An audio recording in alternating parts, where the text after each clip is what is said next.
Esther Nakajubi is my name. This is Kasanje Practical and Demonstration Farm. I'm a director, and I would like to take this opportunity to appreciate UBC for coming to visit us, for sparing some time and coming to work with us and to promote us. Thank you so much, Management UBC, for giving us this offer.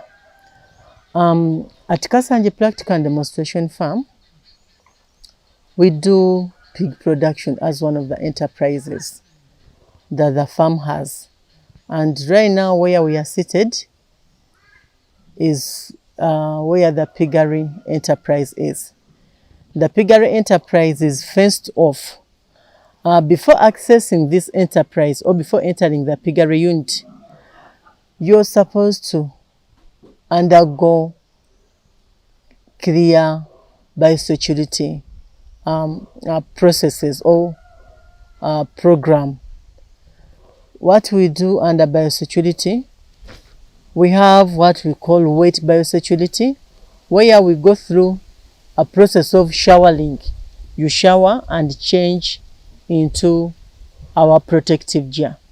You leave everything that you've come with from wherever you come from. Actually, we rarely allow people in the Piggery unit. But if you have to enter or if you have to access the unit, then you have to go through all that process in order for you to access our pigs. At times, people usually laugh when you take them through such processes just to come and visit pigs. They are like, but these are pigs. Why do you really make us suffer? Just, these are pigs. And pigs are meant to be dirty. No, pigs are not dirty. And you are the problem to our pigs. In case we just allow you in minus observing biosecurity, the chances are very high that you might bring us diseases, for example, African swine fever, which can be very dangerous to our section. So what we do, we usually do what we call wet biosecurity, and after that, we change into protective gear, like the way you see me dressed all. I've changed into the protective gear. And once you're keeping pigs at your farm, it doesn't necessarily matter whether you're the owner, whether you what or what. Whoever has to access the Piggery facility has to observe the biosecurity measures that are put in place. Despite the fact that I may be the MD, I can never enter the Piggery section minus observing them. This is why you see me changed like this. So after changing, despite the fact that you've gone through the wet biosecurity and you've changed into the protective gear, these are disposable. After using them, we dispose them off to prevent the washing and again reusing. They may not be washed well. So we want to prevent all those risks that may be there. So even after putting on this protective gear and putting on the gumboots which belong to the farm, again you step into the disinfectant. And even your fingers are sanitized, such that wherever you touch and do anything, you've not come in with any challenge. So in addition to that, for biosecurity, we also fenced off the Piggery section, whereby we use the chain link and a live fence. We use the Luconi. I don't know how Luconi is called in English, but we use Luconi. And then that place is fenced off with several gates. Nobody is allowed to access the Piggery unit. And the reason as to why we fenced it off is to prevent the dogs from accessing the section, or is to prevent the dogs from coming into the Piggery unit. Dogs are one of the vectors that really have acted so much in transmitting African swine fever. So they usually come with bones from wherever they have picked them from.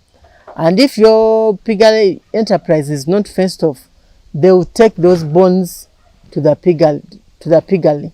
And if they have carried them from a place, maybe the pig from which the bones came from died of African swine fever, the chances are very high that they are going to bring the bones into your piggery unit, and you don't have any, and there and then your pigs will get sick. And the other issue is that once the dogs defecate and you step into their feces and then move into your unit, minus disinfecting, the chances are very high that you can still take the virus to your pigs and then you kill all of them. So to prevent the dogs from coming close, that's why we fenced off. And the other issue, the biosecurity issue that we put in place, we tried as much as possible to put some wire meshes on some sties to prevent the birds from entering.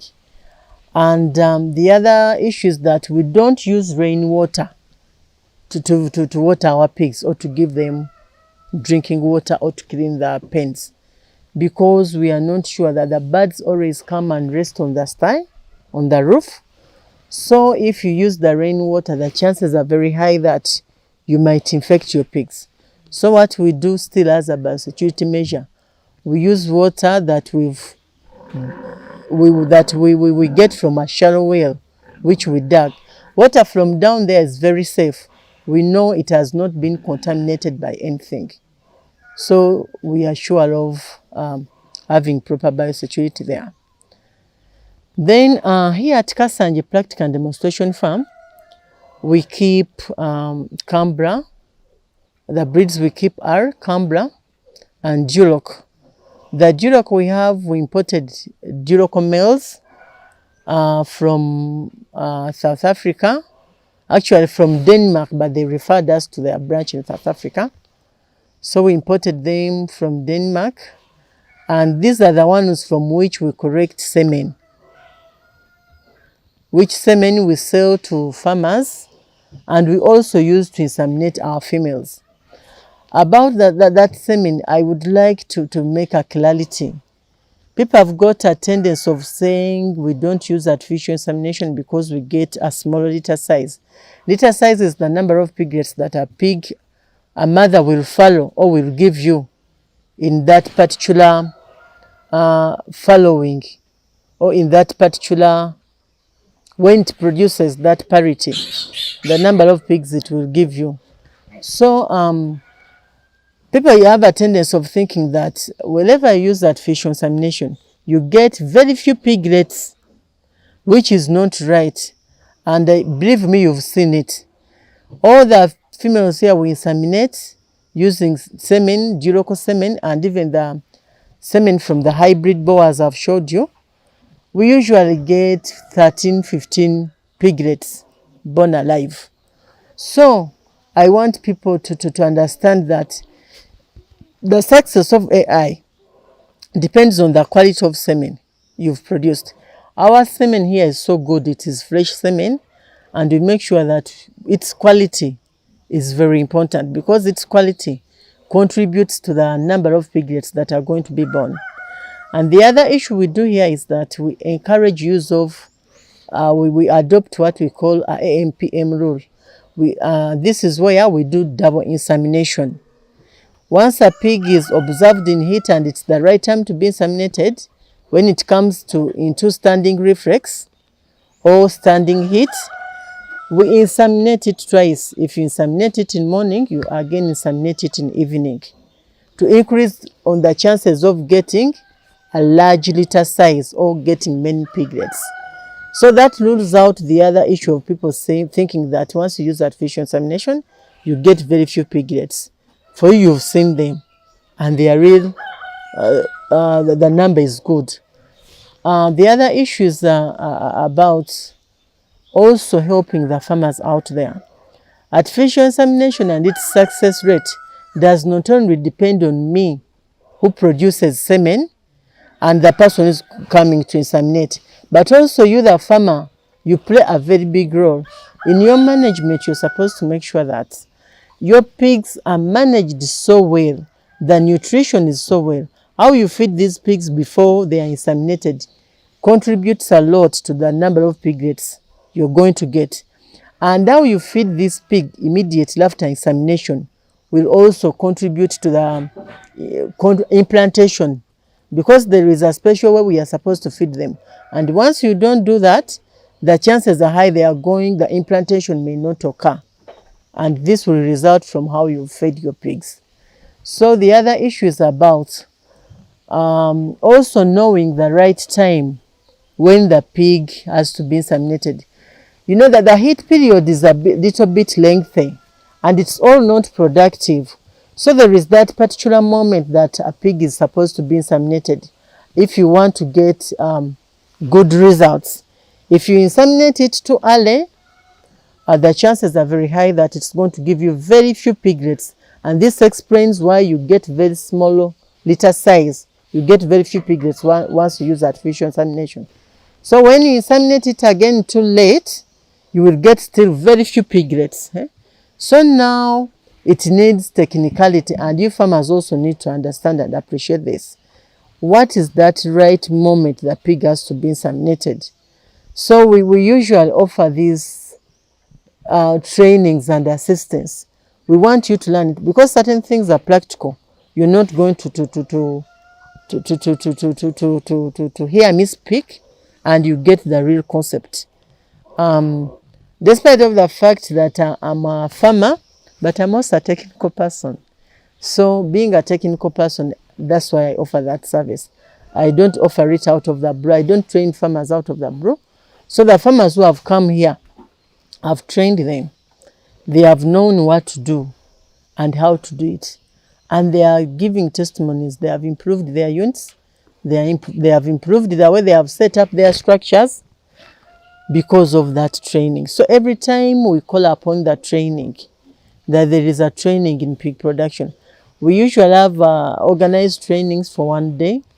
We can organize it. It depends on you. If you have you need to be trained for a full week. Your workers, they come get hands-on. That one can also be offered. And if you just want to visit, that one can also be done. There are different costs for those. So you just have to contact us.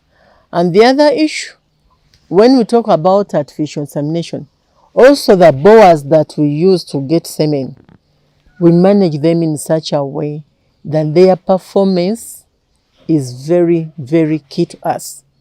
And how do we maintain their performance? The way we feed them, the way we house them, because the semen production, it's the process of semen production requires certain conditions, say in terms of temperatures, to get better results. The nutrition also contributes to the better results.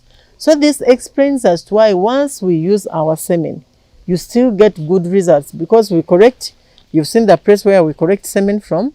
We correct it, take it to our laboratory, and then process it, package it, and they take it.